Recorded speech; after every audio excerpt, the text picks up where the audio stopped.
Episode 3.11 Tethys, Mother of all rivers and waters.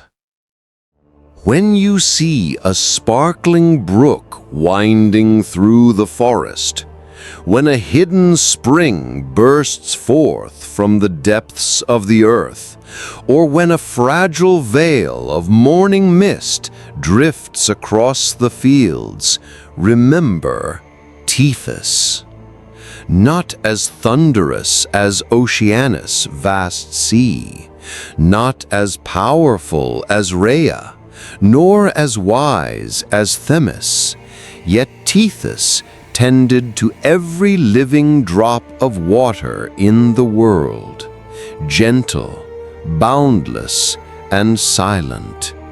She was the Titaness of fresh water, rivers, springs, and the unseen nourishment of nature. 1. Origins and place in the Titan family.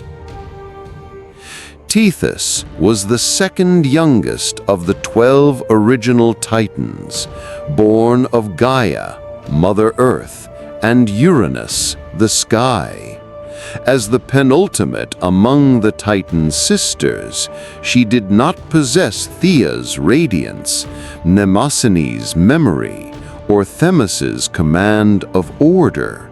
But if you look at the grand tapestry of nature, you will see that Tethys is the lifeblood that sustains it all. From the moment of her birth, water was inseparable from her nature. In myth, she did not rule the endless saltwater seas. That belonged to her husband, Oceanus, but rather all forms of fresh water, dew, springs, rivers, rain, and even a mother's milk. 2. Marriage to Oceanus, the vast embrace of sky, earth, and water. Tethys wed her elder brother, Oceanus, Titan of the primordial ocean that encircled the world. But unlike the restless, surging sea, their union was one of creation and nurturing. For from this harmony, life itself could truly flourish. Together, they brought forth 3,000 Ptolemai, river gods, both great and small across the world, and 3,000 Oceanids, nymphs of springs, mists, fountains, and lakes. These children were the hidden guardians of every stream and rain shower, quiet spirits who made life possible. While other Titans gave birth to gods who ruled the next age, Tethys bore smaller beings, yet ones present everywhere, sustaining life daily. She is the image of the nurturing mother who does not seek glory, but forms the foundation for all growth. 3. Symbolism. What was Tethys to the Greeks? Tethys embodied every watercourse flowing from the earth into the sky, the vapor rising from the ground, the crystal springs at the foot of mountains, the milk that nourishes an infant, the gentleness and protection of nature itself. No myths depict her wielding weapons or entangled in high-stakes plots like Cronus, Rhea, or Prometheus.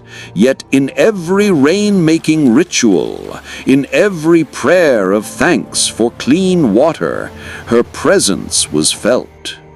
The Greeks did not worship Tethys as a singular, centralized deity. but she lived on in countless local goddesses of rivers and springs, manifestations of her Oceanid daughters. 4. Tethys and Hera, a relationship of subtle meaning. One of the more intriguing notes about Tethys is that Hera, future wife of Zeus, was said to have been raised by her.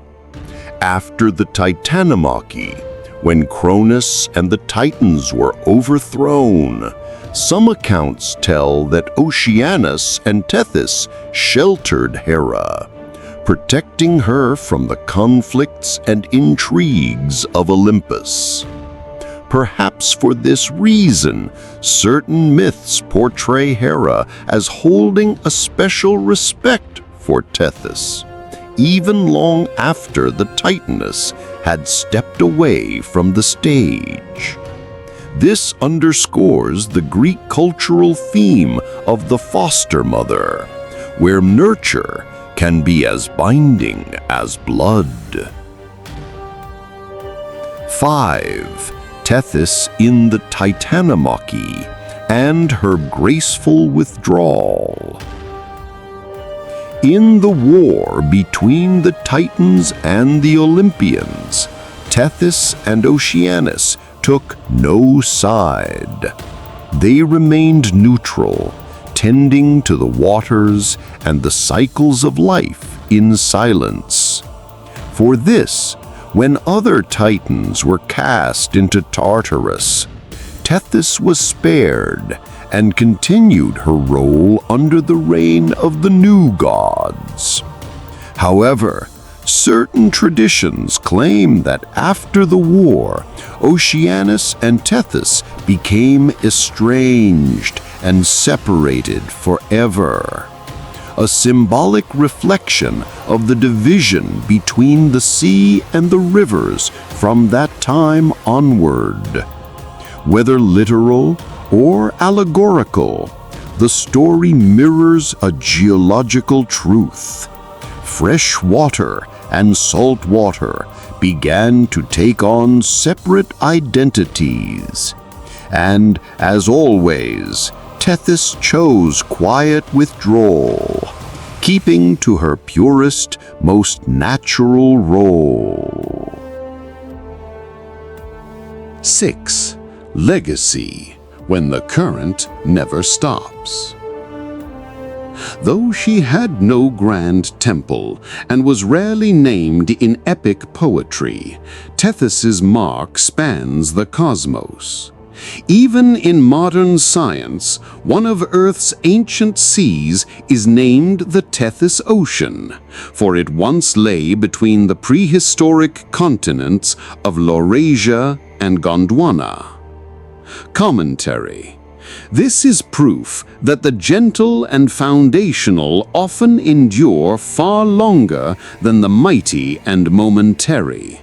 Tethys's name does not need daily mention, for she has never truly left. 7. Conclusion. The invisible mother of life. Tethys was no goddess of war, nor of justice or wisdom. She did not speak prophecy, nor guide the sun or the stars.